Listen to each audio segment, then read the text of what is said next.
Hi wrestling fans, thanks for clicking on the Dreaded D Rose Report. I'll have this up soon today if my computer works and tie into YouTube. I don't know what's wrong, but if not, it'll be up after 9 o'clock tonight when I get home.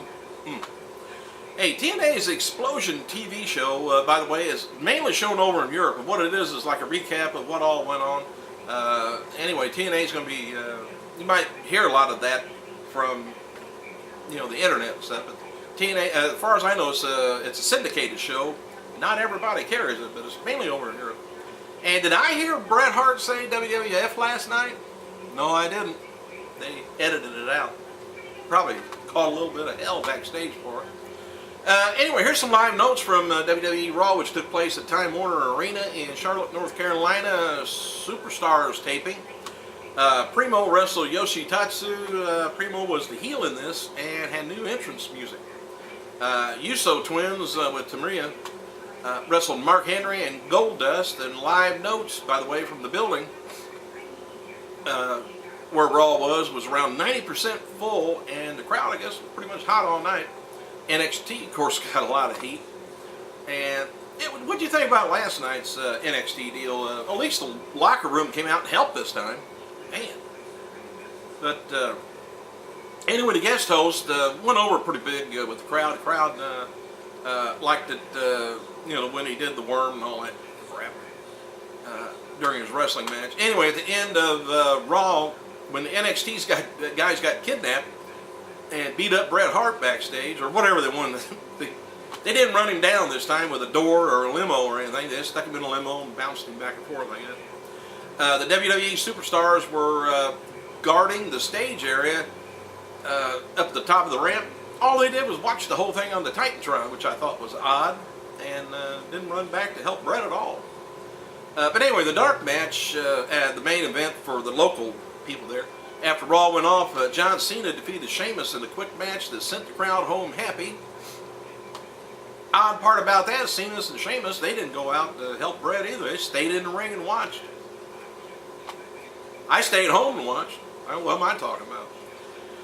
Hey, there's at least some... Now, here's some rumors, or a rumor. Let's throw this out here on the internet now. What do you think of this? There's at least been some discussion this past week about having the NXT rookies be the ones responsible for Undertaker being in a vegetative state. You like that? Alright, it's going to be one of three. There's one. And word is, by the way, was, you know, the match was supposed to be with Undertaker and Swagger.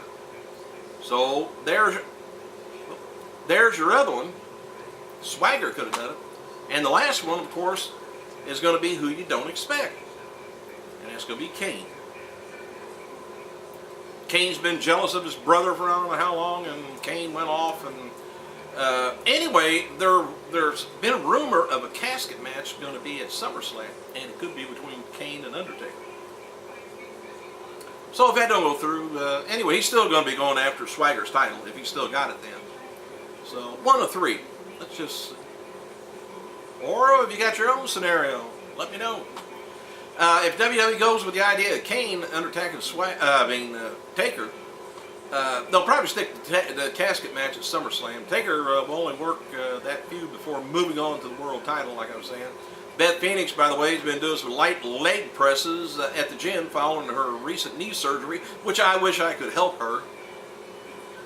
NXT rookie number 2, season 2 that is, Percy Watson has already been getting some heat on him backstage for acting up. Wasn't he Urkel years ago? I don't know. Anyway, there was talk last week about Money in the Bank ladder match at an upcoming Money in the Bank pay-per-view with all the NXT rookies, likely from season 2, with the winner getting a new contract. So I don't know what they're going to do with season 1 rookies. I think they may have a big battle royal with them, you know. WWE, by the way, removed Tommy Dreamer from their alumni section, which I think is stupid, actually. He's an alumni no matter what, no matter who he's working for. I mean, Boston Celtics, had Larry Bird, and he's still in the, got his trophies there, he's in their display and all that, and because he's now working for the Pacers or whatever, against them, You just don't take him out because of that. My opinion. Anyway, Usos versus Mark Henry and Goldust and Yoshitatsu taking on Primo was taped before Raw this weekend for the Thursday Superstars. Tickets for WWE's Bragging Rights pay-per-view goes on sale Saturday, June 26th, 10 a.m. Get your money ready. This year's show will take place October 24th from the Target Center, Minneapolis, Minnesota. WWE Superstars, All-Star video game will feature 4 different classes of wrestlers. For example, John Cena is going to be a brawler. The game will also feature ring entrances, but since it's a fast-paced game, the entrance will be much shorter than SmackDown vs. Raw. Somebody must have complained. WWE added Victoria Tara back to their website of the alumni roster, which is, I don't know. She should have still been on there. Anyway, WWE Shopzone website's now selling Jim Ross barbecue products. I don't care.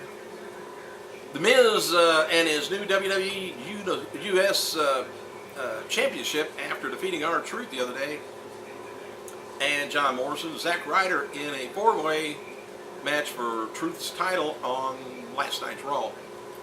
Only mention of Daniel Bryan on Raw came when Wade Barrett cut a promo at the start of the show. Barrett said that Bryan had remorse for their attack last week, so that's why they won't be seeing him again. We got rid of him because he felt sorry. Below was an updated card for Sunday's Fatal 4-Way, by the way, pay-per-view coming out of last night's Raw. Got a Fatal 4-Way for WWE title as Sheamus versus Edge versus Orton versus Cena. Fatal 4-Way match for the world title is CM Punk, Rey Mysterio, Jack Swagger, and Big Show. WWE US title is going to be R-Truth versus Miz. R-Truth Miz. Must be 2-way. Fatal 4-Way match for the Diva is going to be Alicia Fox, Maurice, Kim, Torres. Now, former TNA knockout, believe it or not, ODB is gone. Wrote on following on her Twitter and her Facebook account, announcing her departure from the company. She said, "I would like to thank all the TNA fans for all the support, but TNA and ODB have parted ways, and was in the right direction to make make for myself. One door is closing and another door is opening." Bam! Then she smacked her boobs and hung up. Anyway, TNA founder Jeff Jarrett, by the way, was interviewed this past weekend at Funhouse.com promoting TNA's Slammiversary pay-per-view. Here's some of the highlights from it. Hang on a minute. See who this might be, Mama. Now I'm back. Anyway, they was asking about his role in TNA. He says, "I have zero to do," talking about Jeff Jarrett, with that of the creative. And he said, "It's a breath of fresh air for myself because it's a consuming job, and at times it's completely consumes your life, where at the most you can't see the forest for the trees." So another thing they asked him about being engaged to Karen Angle and his relationship with Kurt. He says, "Me and Kurt, good. And that's a private matter, and I'll definitely leave that at that." They said, "I don't want to discuss anything like that anymore, but it's very good, thriving relationship." And the possibility of Impact returning to Mondays. Alright, there are a few people upset in TNA about the way Roxy's last match was handled Sunday night. As noted before, Roxy found out that her career stipulation when she entered the arena and didn't know even before that. And former WWE star Heidenreich was backstage at Slammiversary looking for work. So am I.